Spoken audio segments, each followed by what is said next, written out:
গোটা মক্কা নগরীতে আল্লাহর পয়গম্বরের বিরুদ্ধে একের পর এক যখন সমালোচনার ঝড় বয়ে গেল, চতুর্দিক দিয়া শুধু সমালোচনা। কারা সমালোচনা করে? বেশিরভাগ নবীর কাছের লোকগুলা নবীর বদনাম করে। সমালোচনা করে নিজের মানুষগুলা, কাছের মানুষগুলা সমালোচনা করে, বলা বলি করতে লাগলো। মুহাম্মদের কাছে 3টা প্রশ্ন নিয়ে গেছিলাম, পারলো না 3টা প্রশ্নের জবাব দিতে। এই জন্যই তো আমরা বলি যে উনি পয়গম্বর হতে পারে না, উনি কোনো নবী টবি না। আমাদের বাপ দাদার ধর্মটারের মধ্যে সুনকালি মারছে। সারা দেশ মক্কা নগরীতে সমালোচনার ঝড় বয়ে গেল। অন্যদিকে জিব্রাইল আসে না, জিব্রাইল আসে না। যেখানে সকাল বিকাল জিব্রাইল আসতো, ঠিক সেখানে জিব্রাইল আজকে সপ্তাহ চলে যায়, আসে না। মানুষ বলা বলি করতে লাগলো, এই আব্দুল্লাহর পুত্র মুহাম্মদের খোদা মুহাম্মদকে ভুলে গেছে। নাউজুবিল্লাহ। কান্নাকাটি শুরু করে দিছে আল্লাহর পয়গম্বর। নবীও চিন্তায় পড়ে গেল, কিরে সকাল বেলা জিব্রাইল আসতো, বিকাল বেলা জিব্রাইল যেখানে আসতো, আজকে সপ্তাহ চলে যায় রে, জিব্রাইল কেন আসে না? নবীজিও চিন্তিত, বারবার আসমানের দিকে তাকায়, কিন্তু জিব্রাইল আসে না। সমালোচনা দিন তো দিন বাড়তেছে না কমতেছে? দিন তো দিন খালি বাড়তেছে। সমালোচনা চতুর্দিক দিয়া বয়ে গেছে। দেখছো নি, মুহাম্মদ 3 প্রশ্নের জবাব দিতে পারলো না, সমালোচনা শুরু হয়ে গেল। আল্লাহর পয়গম্বর বারবার আসমানের দিকে তাকায় আর কান্দে, হায়রে আমার মালিক কি আমারে ভুলেই গেল নাকি? জিব্রাইল রে কেন আসস না? কোন জায়গায় লেখছে 40 দিন, কোন জায়গায় লেখছে 15 দিন, কোন জায়গায় আসছে 1 সপ্তাহ পর্যন্ত আয়াত নাজিল হয় না, ওহী আসে না, জিব্রাইলও আসে না। সমালোচনা ঝড় বয়ে গেল। কোনদিন পয়গম্বর সারাদিন তাকায়া থাকে, আসমানের দিকে তাকায়া থাকে, জিব্রাইল নিয়ে আসে, কিন্তু জিব্রাইল আসে না। আল্লাহর নবী কান্না শুরু করছে আর বলে, মালিক আপনি কি আমারে ভুলে গেছেন? জিব্রাইলও পাঠান না, আপনিও আসে, আপনি আমার কাছে ওহীও পাঠান না। এইভাবে চলমান 15 দিন। কয়দিন? 15 দিন গেছে, ওহী আসে না। 15 দিন পরে আল্লাহ রাব্বুল আলামিন জিব্রাইল আলাইহিস সালাতু ওয়াস সালামকে পাঠাইছে। সুবহানাল্লাহ। ওই 15 দিন যেদিন আসছে, অনেক শানে নজুলে পাওয়া যায়, সেদিন এই সূরাটা এইটাকে কেন্দ্র করে নাজিল করে রব্বে কারীম। সূরা দুহার মধ্যে আল্লাহ বলেন ওয়াদ-দুহা। এই সূরার শুরুতেই আল্লাহ কসম করে 2টা, জোরে কোন কয়টা? 2টা কসম করে রব্বে কারীম বলেন ওয়াদ-দুহা ওয়াল-লাইলি ইযা সাজা। যুবক ভাইরা আমার, খুব মনোযোগ দিয়ে শুনুন। 15 দিন পরে যখন সূরা নাজিল হইল, আল্লাহর নবী জিব্রাইলকে দেখা প্রথম একটু রাগ করছে। নবী জিগায়, জিব্রাইল রে 15 দিন পর্যন্ত কেন আসলি না? কেন আমার সঙ্গে সাক্ষাৎ করলি না? গোটা মক্কা নগরীতে আমার বিরুদ্ধে এত অপপ্রচার, আমার কত গাল মন্দ শুরু করছে আমার নিজের মানুষেরা, কেন আসলি না? জিব্রাইল কয়, হাবিব ইচ্ছা করে তো আমি আসি নাই, আমার মালিক আমারে আসতে দেয় নাই। সুবহানাল্লাহ। আমি অনর্থক নিজের থেকে আপনার কাছে আসা বন্ধ করি নাই গো নবী। আমার আল্লাহ আমার নিষেধ করছে আমি যেন না আসি। আল্লাহর নবী বলেন, জিবরাইল রে, কেন রে আমার মালিক তোরে আসতে নিষেধ করলো? আমার আল্লাহ কি আমার প্রতি রাগ করছে? আমার মালিক কে আমারে বইলা গেল? কেন আমার মালিক তোমারে আমার কাছে পাঠাইলো না? কি এমন অপরাধ আমি করছি? তখন জিবরাইল কয়, হুজুর 15 দিন ওহী নাজিল না হওয়ার একটা কারণ, আপনার কাছে 3টা প্রশ্ন নিয়ে আসলো। আপনি তাদেরকে বললেন আগামী কালকে বলবো, কিন্তু আপনি একটা মিস্টেক করছেন, এটা হলো ইনশাআল্লাহ বলেন নাই। এই যুবক ভাইরা, নরসিংদীর ভাইরা, কথাগুলি একটু দিলের কান লাগায়া শুনেন। আল্লাহর পয়গম্বরের দোয়া অথবা বদুয়া আল্লাহর সাথে সাথে কবুল করে। বন্ধু, হাত তুলতে দেরি হয়, কবুল হইতে দেরি হয় না। আল্লাহর পরে যার সম্মান আর মর্যাদা, সেই নবী ইনশাআল্লাহ না বলার কারণে আমার মালিক 15 দিন ওহীটা বন্ধ করে দিছে। আর আমরা যে অনেক সময় কই আগামীকালকে আসতেছি তোমার বাড়িতে, ইনশাআল্লাহ নাই।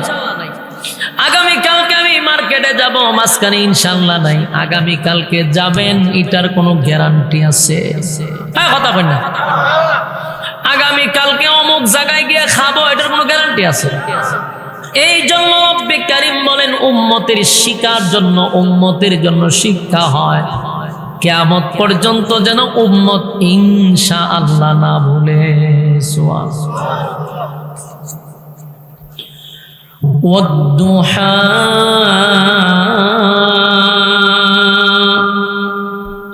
والليل إذا سجى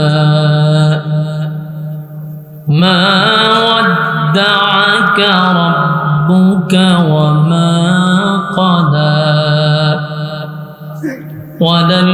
وللآخرة خير لك من الأولى ولسوف يعطيك ربك فترضى ألم يجدك يتيما فآوى ووجدك ضالا فهدى ووجدك عائلا فأغنى فأما اليتيم فلا تقهر وأما السائل فلا تنهر وأما بنعمة ربك فحدث صدق الله العظيم درود الشريف পড়েন اللهم صل على কাজ না বললে কেন হয় না ভালো বারোটা পড়াইতে পারেন বুঝেন না তো কেন এটা চালা সাউন্ডে কি করছেন আপনি হ্যাঁ হ্যাঁ কি করছেন আপনি কি করছেন درود الشريف পড়েন اللهم صل على محمد وعلى সাউন্ড এত দরকার নাই সাউন্ড আপনি কম আমরা বলছি যে শ্বাসটা যাতে না টানে হালকা একটু ইকু রাখবেন আমরা বেজ মেজ দিয়ে এটা কিটা করছি اللهم صل على محمد وعلى آل محمد كما صليت على محمد وعلى آل محمد كما صليت على إبراهيم وعلى آل إبراهيم إنك حميد مجيد পড়েন দুরূদ শরীফটা পারেননি আপনারা না নামাজ পড়েননি তো ফলতেই দুরূদ পড়ার কথা আপনারা যেইভাবে নীরবতা পালন করতেছেন যে এটা শুধু আমারই পড়ার দায়িত্ব বাপটা এরকম বোঝা যাইতেছে আর এই দুরুদ মনে জীবনের প্রথম শুনছেন নাকি? নয়েজ বন্ধ করেন, নয়েজ বন্ধ করেন, ফাইজলামি কমাই করেন, নয়েজ বন্ধ করেন। দুরুদ শরীফটা পড়েন। একবার দুরুদ পড়লে 10টা গুনাহ মাফ হয়। একবার দুরুদ পড়লে 10টা রহমত তার উপরে নাজিল হয়। আপনার এলাকায় সুবহানাল্লাহ আসেনি? সুবহানাল্লাহ। হাসেন, জোরে জোরে হাসি দেন, মানে এটা হাসির কথা কইছি তো। হাসেন, নাহলে একটু নাচছেন খারিয়া। দুরুদ শরীফ পড়তেছি, চোখ বন্ধ, আবার হাসেন। আমাদের মধ্যে একটা প্রচলিত হয়েছে কি, যে তালে তালে একটা দুরুদ পড়ে না, ওইটা যদি পড়তাম তো আপনারা আমার বলা লাগতো না, অটোমেটিক আপনারা বলতেন। মজা যেটা তা সেটা পড়েন। অথচ এই দুরুদ একবার পড়লে 10 বার 10টা গুনাহ মাফ হয়, 10টা নেকি আমলনামায় ঢুকে, 10টা রহমতের দৃষ্টি আপনার উপরে দেওয়া হয়। তো এই দুরুদ আপনারা চুপ করে বলেছেন, যেটা উজুরে পড়ব আমরা চুপ করে বসে থাকবো। এই জন্য না বললে আপনারা কোনো না, দুরুদ শরীফটা পড়েন। আল্লাহুম্মা সাল্লি আলা, সাউন্ড কমান। আপনি মিয়া চালাইতে পারেন না কেন? আইন মাইক লিয়া, হ্যাঁ কিতা করতেছেন? আপনি কি আউটফুট গানে দিয়েছেন? ওটা মানে বরাবর বরাবর এইভাবে কোনো সময় দেয় মাইক, এইভাবে দেয় কোনো সময়? হ্যাঁ, ডাউন থাকবে এইভাবে, হরন থাকবো, হরন এইভাবে দেয়নি। সেটিং বোঝেন না, এফোরেন মাইক লিয়া আর নাম দিকেবেন না যে কার মাহফিলে যেতেছে। হেল্পফুল আইফোরেন আপনারা কাজ করতেন, মাইক দিব এইভাবে দিছে বক্তার দিকে, এখন এটা কথা কইতে গেলে সাউন্ড আইফোরের দিকে। আল্লাহুম্মা সাল্লি আলা মুহাম্মাদি ওয়া আলা আলি মুহাম্মাদ, এই সাউন্ডে ওয়াজ করা সম্ভব? হ্যাঁ, হরন দুইটা দিয়ে রাখছে আমার দিকে, খান ফাড়াই লিতেছে। হরন দিক দুই দিক দিয়া দিছে, এই দিক দিয়া। আমি আস্তে কথা বলে আমার উপরে কাজ না বুঝা এরপরে মাইক লাগাইতে। যারা ব্যবসা করে মাইকের, এদের বোঝা দরকার যে মাইকগুলো তো ভালো, কোয়ালিটিও ভালো, এগুলারে দেয় কাজ বুঝে না। দুরূদ শরীফ পড়েন, আল্লাহুম্মা সাল্লি আলা, সব মাইকে দিক দিয়ে রাখছে, মুহাম্মাদিন ওয়া আলা আলি মুহাম্মাদ কামা সাল্লাইতা আলা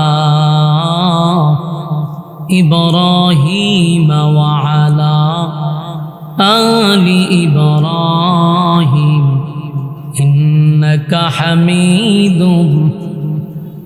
আমি যদি জোরে চিল্লি দেই, আমি তো আওয়াজ শুরুই করছি না, আমি চিল্লি দিলে আমি বলতে পারো।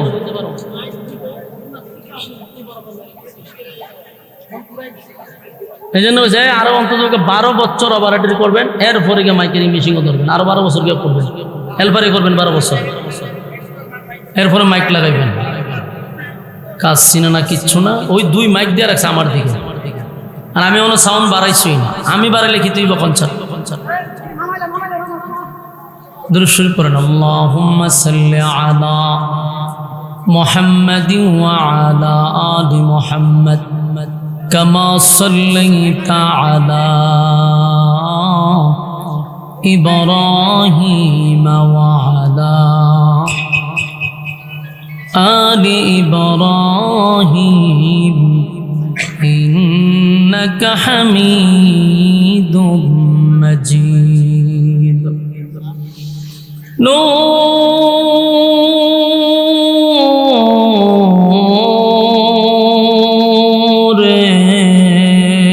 अरफाने मोहब्बत दिल में बर दोनों आलम से हमें कर बेखबर। जला तो ने दी है मेरे दिल में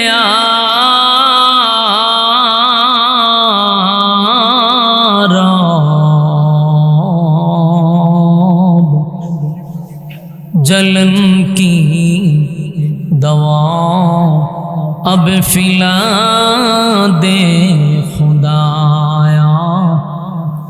सारे दुनिया तय किया मैं मिसल दो देखा नहीं तेरी मानंद खूबसूरत चांद भी होता नहीं बलवल औला बिकमालिही कशाफत तुझा बिजमालिही हसनत जमीअ खिसालिही सल्लु अलैहि। আলহামদুলিল্লাহ। বাগদি পূর্বপাড়া আল আকসা জামের মসজিদের উদ্যোগে আয়োজিত আজকের এই বার্ষিক ওয়াজ মাহফিলের সম্মানিত সভাপতি, আজকের মাহফিলের প্রধান অতিথি আলহাজ মোহাম্মদ জাকির মোল্লা সাহেব, বিশিষ্ট শিল্পপতি নরসিংদীর, সভাপতিত্ব করছেন জনাব মোহাম্মদ আব্দুল হক সাহেব, বিশিষ্ট শিল্পপতি। আজকের মাহফিলে আরও আছেন জনাব মোহাম্মদ খলিল মিয়া সাহেব, জনাব জাহাঙ্গীর হোসেন ভুইয়া সাহেব, আলহাজ আকরাম হোসেন ভুইয়া সাহেব, জনাব মোহাম্মদ মাসুদ মিয়া সাহেব সহ অতিথিবৃন্দ। ওয়াজ করেছেন হজরত মাওলানা মুফতি মাসুদুর রহমান আলীপুরি। আমার আগে ওয়াজ করেছেন অত্যন্ত গুরুত্বপূর্ণ কোরআন এবং সুন্নাত থেকে হজরত মাওলানা হাফেজ তৌহিদুল ইসলাম আল আবিদি সাহেব, মুহাদ্দিস কামরাঙ্গীরচর মাদ্রাসা। এছাড়াও দিগার হজরত উলামায়ে কেরাম উপস্থিত ছিলেন, আমার পরেও বয়ান করবেন। অধীর আগ্রহের সহিত আপনারা বসা। রাস্তাঘাটে অনেক ভাইয়েরা অনর্থক অপ্রয়োজনীয় সময় নষ্ট করতেছে, বেহুদা সময় অপচয় করতেছে। আমি আমার যুবক ভাইদেরকে বিনয়ের সাথে বলবো, অনর্থক সময়টুকু নষ্ট না করে আমরা আমাদের ফ্যান্ডেলের ভিতরে চলে আসি। আগামী কালকে যদি বেঁচে থাকি, মানে আগামী কালকে যদি আমরা হায়াত পাই, বলুন তো দেখি আড্ডা মারার সুযোগ আসেনি? নাই বলুন। তো বাচ্চা থাকলে কি করবে? আমরা যে আড্ডা মেয়ের অভ্যাস, এটা আমরা করতেন না, এটা আমরা করবেন। এই জন্য বলতেছে আগামীকালকে বাচ্চা থাকলে আমরা দোকানে আড্ডা দিতে পারবেন, গল্প করতে পারবেন, কিন্তু বাচ্চা থাকলে এই মাহফিলও বসতে পারবেন না। বাস্তব কইছি না? অবস্থা আগামীকালকে মাহফিল থাকবো নি, তাহলে আপনি আগামীকালকে বাচ্চা থাকলে আড্ডা মারতে পারবেন, কিন্তু মাহফিল আসতে পারবেন না।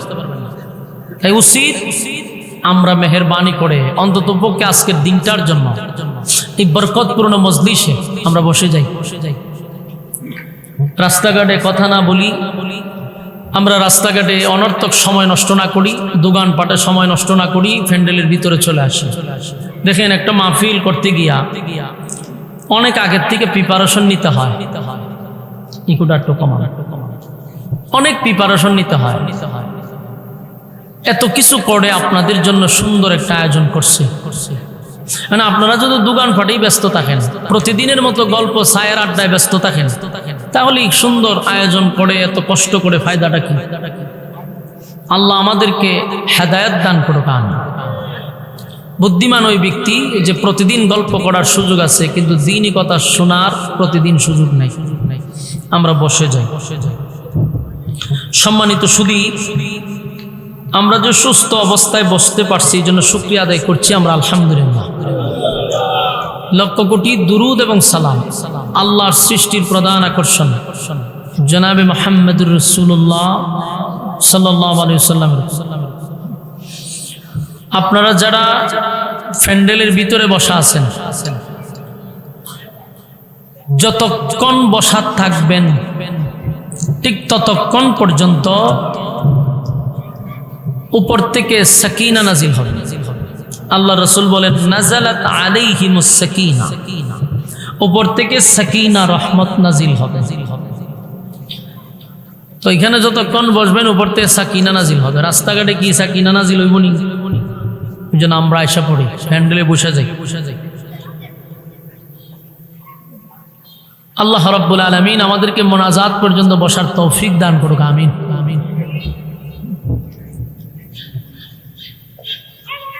আমি আপনাদের সামনে মহাগ্রন্থ আল কোরআনের একটি কমপ্লিট সূরা আপনাদের সামনে তেলাওয়াত করছি।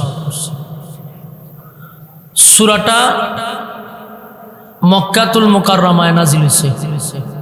অত্যন্ত গুরুত্বপূর্ণ, দিলের কান লাগায় কথাগুলি শ্রবণ করার চেষ্টা করুন। সূরাটির নাম হলো সূরা দুহা। এই সূরাটি নাজিল হয় বিশেষ একটা প্রেক্ষাপটে। এর অনেকগুলো শানে নজুল আছে।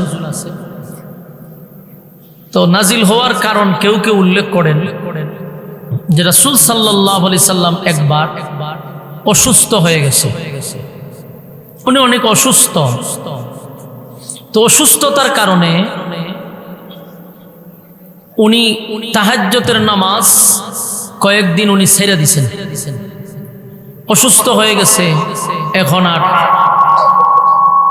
ওমা উনি কেন করতে আওয়াজ হয় ডং। আল্লাহ রাব্বুল আলামিন এই সূরা দুহা কেন নাজিল করলেন, এর কয়েকটা নাজিলের কারণ আমি আপনাদেরকে বলি। এর মধ্যে একটা হলো রাসূল ছিল অসুস্থ।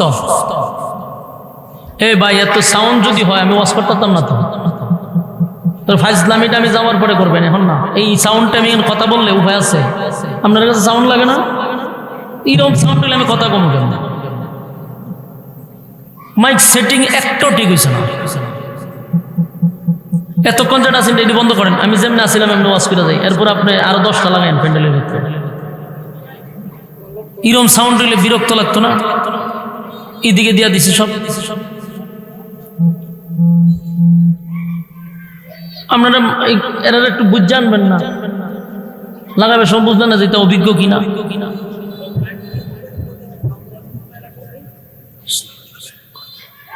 সম্মানিত সুদী, দেখেন আমি কিন্তু আমার কোনো স্বার্থে না ভাই, এখানে আমি কথা বলতেছি। যদি আমারই বিরক্ত লাগে তো আমি কথাটা বলুন কেমন? একটা মিষ্টি সাউন্ড আছে যেন এটা মাথায় নেয়, এইভাবে যদি আওয়াজ আয়ে কতক্ষণ চিল্লানি যায়। আপনারা যারা বসছেন একটা মিষ্টি সাউন্ড হইলে ভালো, যেটা ব্রেইনে ধরে না। না আমি যদি চিল্লি দেই তো সাউন্ড উপায় আছে?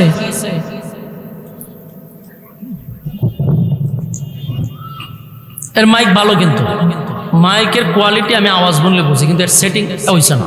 যারা দিয়ে করাইছে একটাও দক্ষ না, সবটি হেলফার দিয়ে লাগাইছে। সাউন্ডটা খুব সুন্দর আছিল। তো এই সূরার শানে নজুল অনেকগুলো বর্ণনা করা হয়েছে। এর মধ্যে রাসূল ছিল অসুস্থ। তো অসুস্থ হওয়ার কারণে উনি 3 দিন পর্যন্ত তাহাজ্জুদের নামাজ কন্টিনিউ করতে পারে নাই। আর আল্লাহ যা করে আমাদের ভালোর জন্য করে। আল্লাহ যা করে বান্দার ভালোর জন্য। যদি রাসূল কন্টিনিউ তাহাজ্জুদ পড়তো তাহলে তাহাজ্জুদ আমাদের লেগে ওই ওয়াজিব হইতো, নাহলে ফরজ হইতো। কথা বুঝতেছেন? এই জন্য আল্লাহ রাসূলকে কন্টিনিউ তাহাজ্জুদ পড়ার থেকে বিরত রাখছেন। নাহলে রাসূল যদি প্রতিদিন পড়তো তাহলে আমরা লেগে ওয়াজিব হয়ে যেত। এই জন্য রাসূল অসুস্থ হয়ে গেছে। তো অসুস্থতার কারণে উনি আর তাহাজ্জুদ পড়তে পারলেন না। আর রাসূলের প্রতিবেশী, খুব কাছের প্রতিবেশী ছিল আবু লাহাব। তা আবু লাহাবের বউ যে উম্মে জামিল, সে করত কি, রাত্রের বেলা রাসূল যখন তাহাজ্জুদের সময় উঠতো, হেও ঘুমতে উঠতো, উইটা লুকিয়ে রাসূলের তেলাওয়াত শুনতো। ধ্যান চান আপনারা নরসিংদী সুবহানাল্লাহ আছেন তখন বোঝেন আমি যে কথাগুলি কইতেছি ঠিকই কইতেছি। আপনারা কোন জায়গা সুবহানাল্লাহ লাগান লাগবে 11 বছর দিন আপনারা হলো শিখছেন না। মাহফিল কিন্তু 11 বছর। কোন জায়গা সুবহানাল্লাহ খাওয়া লাগবে ওইটা শুনছেন না। কেন বলছি? কারণ এই আবু লাহাবের বউ কি ঈমান আনছে না রাসূলের দুশমন ছিল? মারাত্মক দুশমন, রাসূলের বিরুদ্ধে সমালোচনা করত। এই আবু লাহাবের বউ রাসূলকে অপমান করত, কিন্তু রাসূল তাহাজ্জুদের সময় উঠত, হেও ঘুমতে উঠত, উঠটা রাসূলের যে তেলাওয়াত করত লুকিয়ে লুকিয়ে শুনত। একদিনও মিস করতো। এখন 3 দিন ধরে যে রাসূল তাহাজ্জুদ পড়ায় না, এখন হে তো উঠছে, ওইটা দেখে যে না রাসূল তো আসে না, ঘটনা কি? 3 দিন হয়ে গেছে উনি তাহাজ্জুদ পড়ে না, তেলাওয়াত শুনতে পারে না। 3-4 দিন পড়ে, 3-4 দিন পরে রাসূল সাল্লাল্লাহু আলাইহি মনিটরে সাউন্ড আর কমান এরকম বিরক্ত আমার লাইফে আর কোনদিন লাগে, আমাদের ছটকাইতে মনে হইতে দূরে আর কমান। আল্লাহ রাব্বুল আলামিন যখন তাহাজ্জুদ বন্ধ করে দিছে, এই মহিলা এত খারাপ, মানুষের কাছে গিয়ে রাসূলের বিরোধিতা করছে সারাটা জীবন, রাসূলের অপবাদ মানুষের কাছে গিয়ে গিয়ে বলছে। একটা সময় সে যখন দেখলো যে তাহাজ্জুদের নামাজ পড়ে না রাসূল, তখন তার ভিতরে একটা হিংসা চলে আসছে। ঘুম থেকে উঠতো, রাসূলের তেলাওয়াত শুনতো, রাসূলের কাছে গেছে, গিয়া কয় যে আপনি যে প্রতিদিন তাহাজ্জুদ পড়তেন এখন পড়েন না কেন? রাসূল আমি তো অসুস্থ। কথা আপনার কাছে যে একটা শয়তান আছে, তখনই ডায় না? নাউজুবিল্লাহ বলেন। শয়তান কারে কইছে জানেননি? জিবরাইল আলাইহিস সালাতু ওয়াস সালাম। কত বড় খারাপ মহিলা! হয় আপনার কাছে একটা শয়তান আছে, তখন আর আয় না? রাসূল তো আশ্চর্য সারি জিবরাইলের না কইতাছে।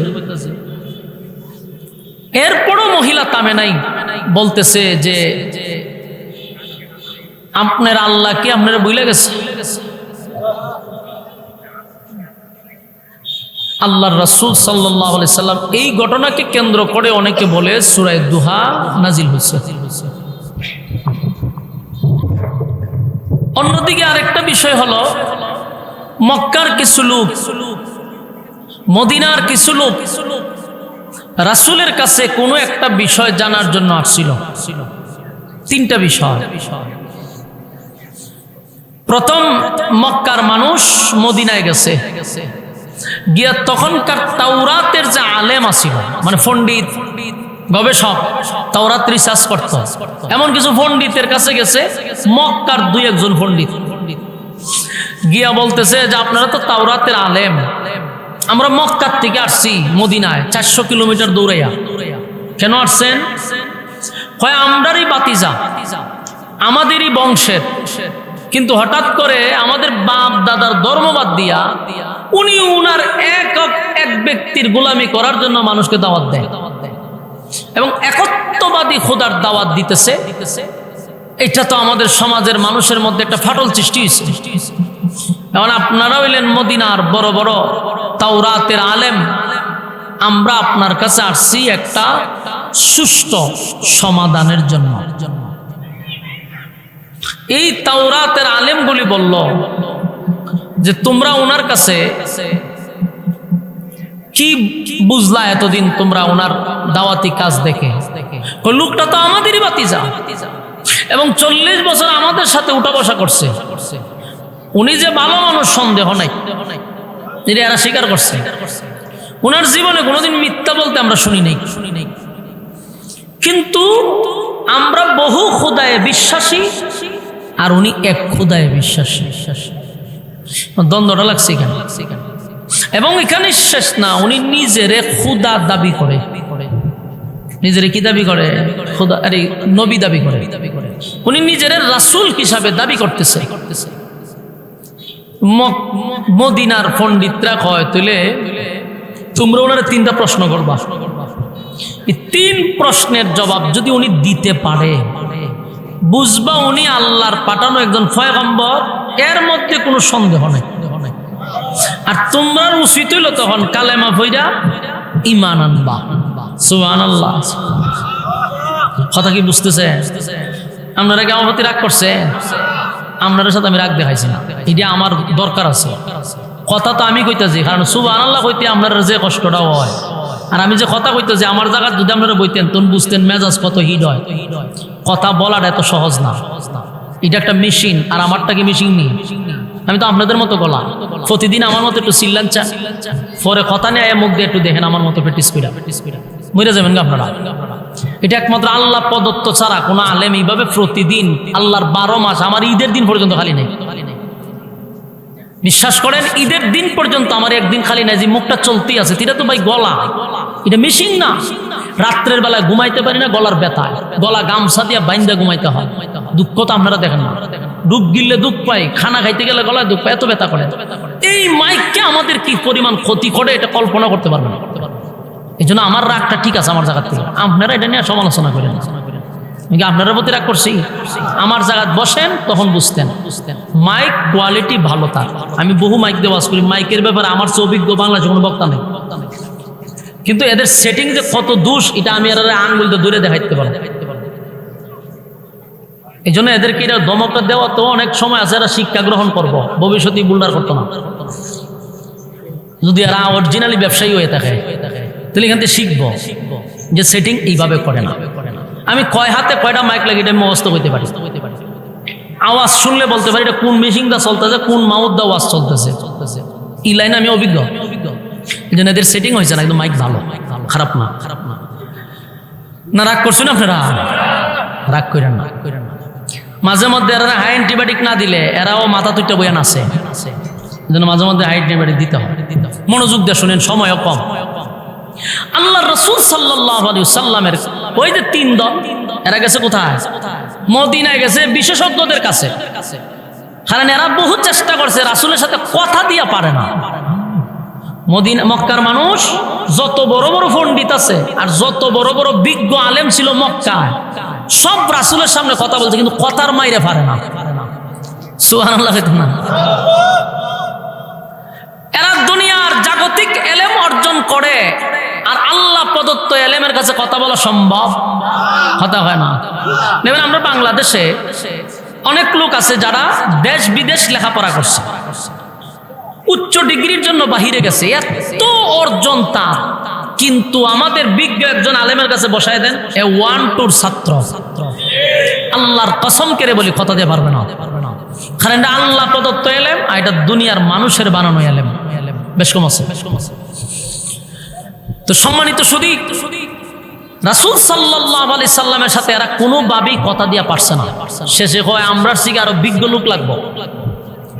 তখন এরা গেছে মদিনায় পণ্ডিতদের কাছে। পণ্ডিতরা কয় কোনো কিছু বলার দরকার নাই, 3 প্রশ্নের জবাব যদি দিতে পারে বুঝবা উনি 100% আল্লাহর পয়গম্বর, আর তোমাদের উচিত কালেমা পড়ে মুসলমান হওয়া। বলছে কারা জানেননি? ইহুদিরা, তাওরাতের আলেমরাই কথা বলছে। উনি 3 প্রশ্ন লইয়া এরা মক্কায় আইছে, আয়া রাসূলের সামনে বসছে। বইয়া প্রথম মিষ্টি কথা কইছে, বলছে মুহাম্মদ তুমি তো আমাদেরই বাতিজা, আমাদেরই রক্ত, তা আমরা তোমার কাছে আসছি একটা বিষয় জানার লেখা। যদি তুমি আমাদেরকে এটা সঠিকভাবে সমাধান দিতে পারো যে আমরাই তো কালেমা পড়ে ঈমান আনব। সুবহানাল্লাহ, কি দুষ্ট লোকের মিষ্টি কথা। অতিরিক্ত মিষ্টি মিষ্টি যারা কথা কয় সমস্যা আছে। রাসূল সাল্লাল্লাহু আলাইহি সাল্লামের কাছে এত সুন্দর করে কইছে যে আমরা তুমিই তো, অসুবিধা কি? 3টা প্রশ্নের উত্তর দিতে পারলে আমরা যা বুঝার বুঝছি, আমরা কালেমা পড়ে মুসলমান হয়ে যাবো।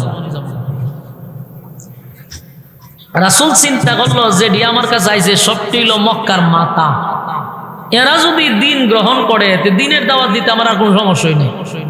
রাসূলের টাকা আপনারা প্রশ্নটা কি তা কর? প্রথম প্রশ্ন হইল রূহ সম্পর্কে। রূহ কারে হয়, কেমনে, কিভাবে বানাইছে? 2 নম্বর প্রশ্ন হইল এই পৃথিবী একজনের রাজত্ব করছে, উনি সূর্য যেদিকে উঠে ওই জায়গা পর্যন্ত গেছে, সূর্য যেখানে অস্ত যায় সেখান পর্যন্ত গেছে। এক কথা মাশরিক থেকে মাগরিব পর্যন্ত উনি দৌড়ছে একটা গুড়া দিয়া, বলবেন। আর 7 জন যুবকের গল্প আমাদেরকে জানাইতে হবে। 7 জন যুবক কেন তারা গুহার ভিতরে ঢুকছিল এবং কত বছর এরা গুহার ভিতরে জীবিত ছিল, এটা আমাদেরকে জানাবে। এই 3টা প্রশ্ন করছে। রাসূল বলছে ঠিক আছে আপনারা আগামীকালকে আসেন, আমি এটা বলে দেব। রাসূলের ধারণা হলো সকালে জিবরাইল আসে, বিকালে জিবরাইল আসে। তো জিবরাইলকে 3 প্রশ্নের উত্তর বইলা দিলে জিবরাইল আমার জানাই দিব, আমি তাদেরকে জানাই দিব। তো রাসূল সাল্লাল্লাহু আলাইহি সাল্লাম বললেন আপনারা আগামীকালকে আইসেন। এরা সব গেছে গা, কিন্তু জিবরাইল এদিন আর আসেই না।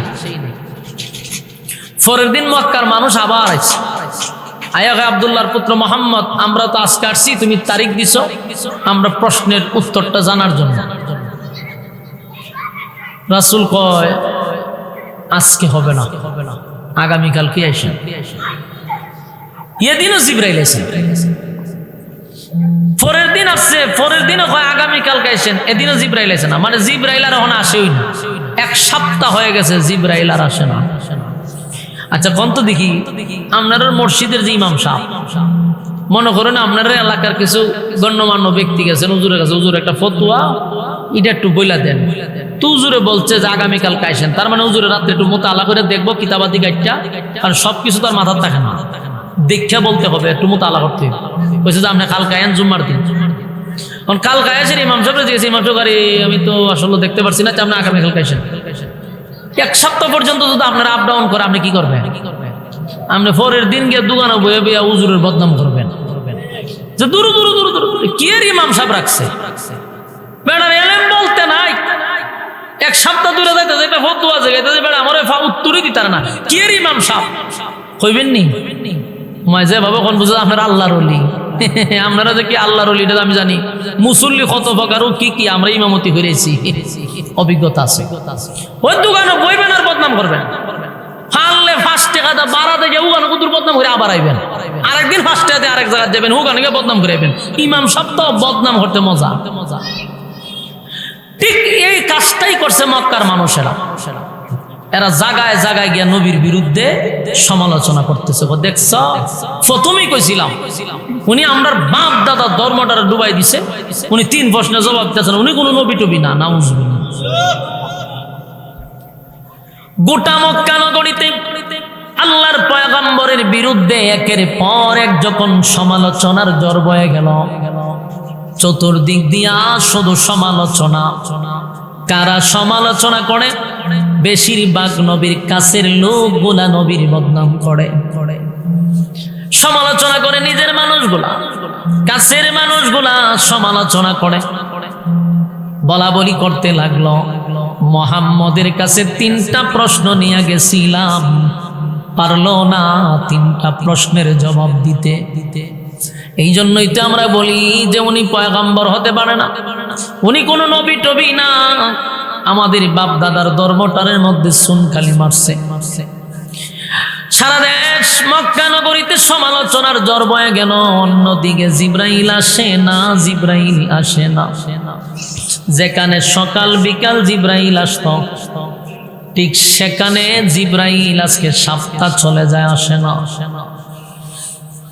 মানুষ বলা বলি করতে লাগলো, এই আব্দুল্লাহর পুত্র মুহাম্মদের খোদা মুহাম্মদকে ভুলে গেছে। নাউজুবিল্লাহ।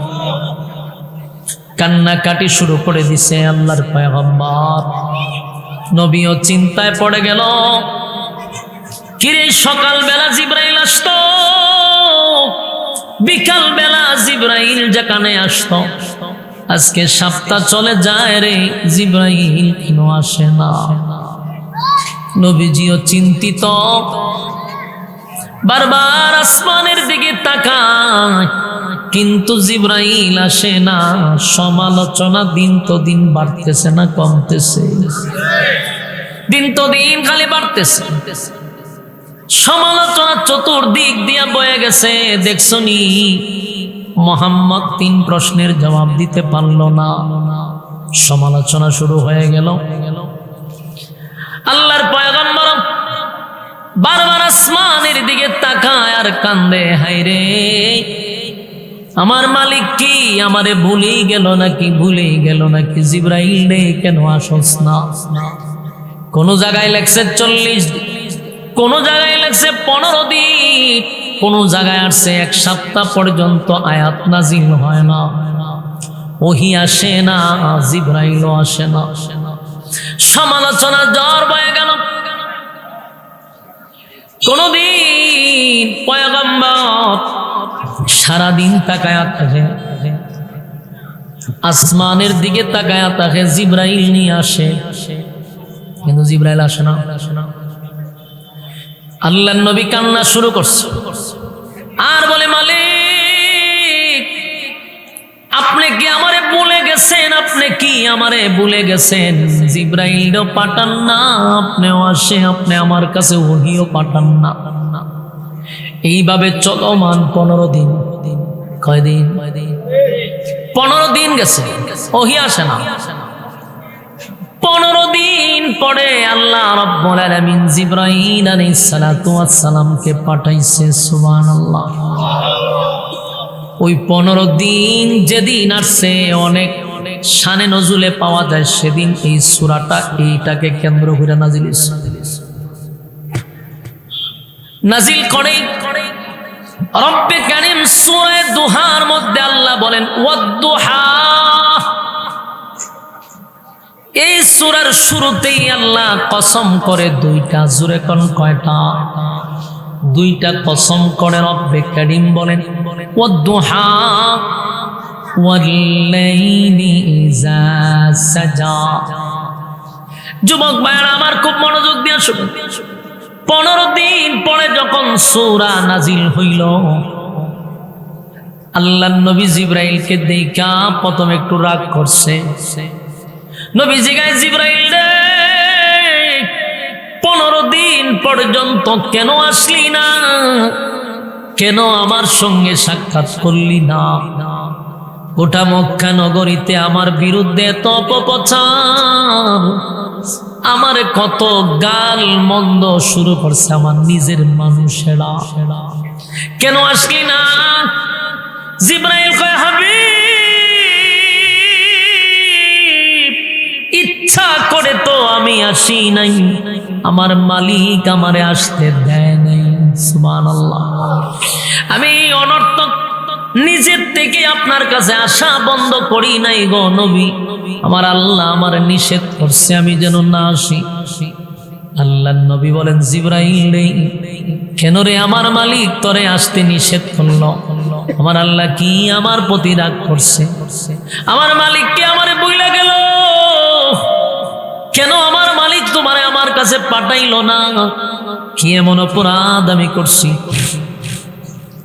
তখন জিবরাইল কয়, হুজুর 15 দিন ওহী নাজিল না হওয়ার একটা কারণ, আপনার কাছে 3টা প্রশ্ন নিয়ে আসলো, আপনি তাদেরকে বললেন আগামী কালকে বলবো, কিন্তু আপনি একটা মিস্টেক করছেন, এটা হলো ইনশাআল্লাহ বলেন নাই।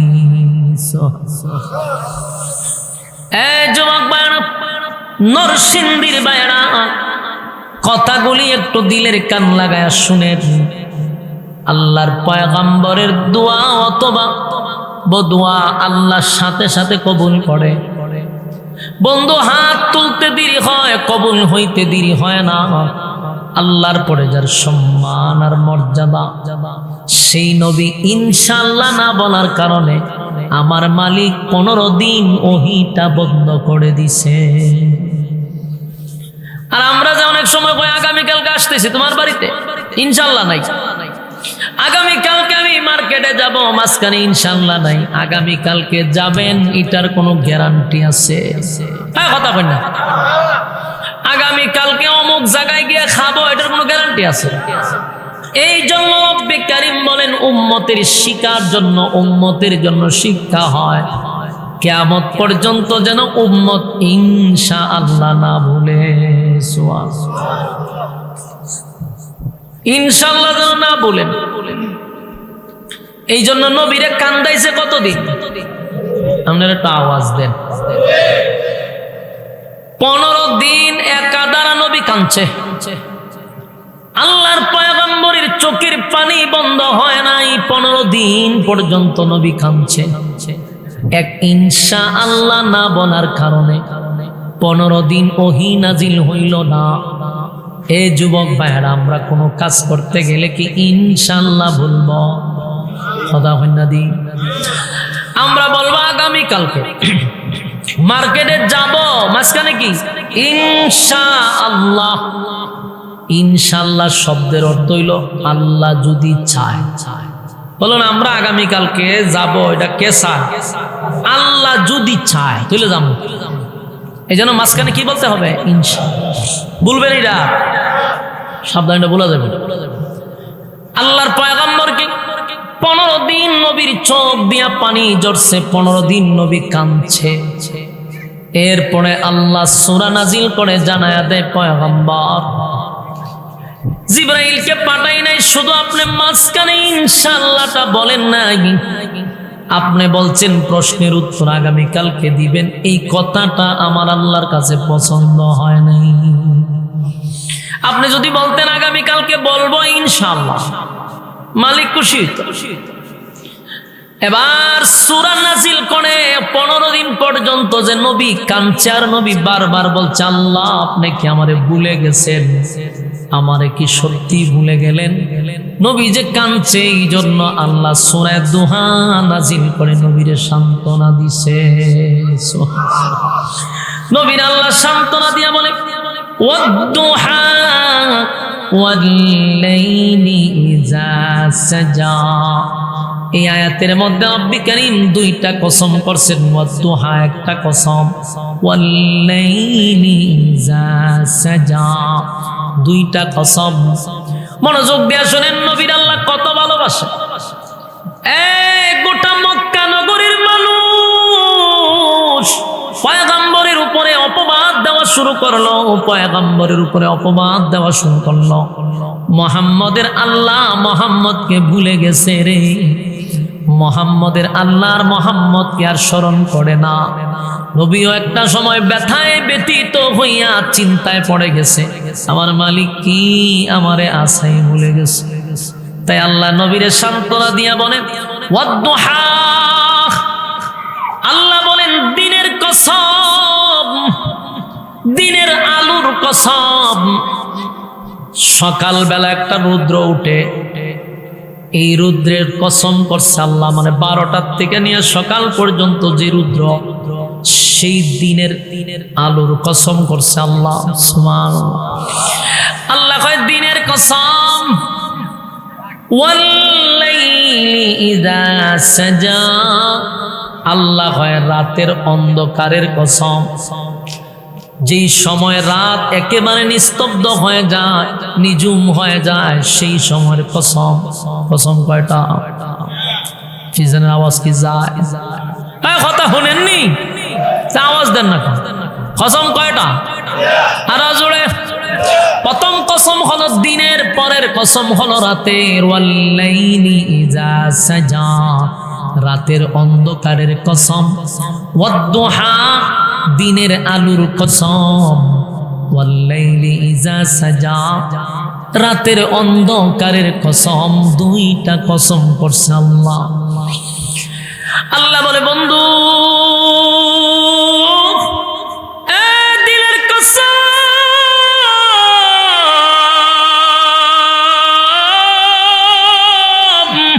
রাতের কসম গো, আমি আল্লাহ দুইটা কসম করে বলি, মা ওয়াদ্দাআকা রাব্বুকা ওয়া মা ক্বালা।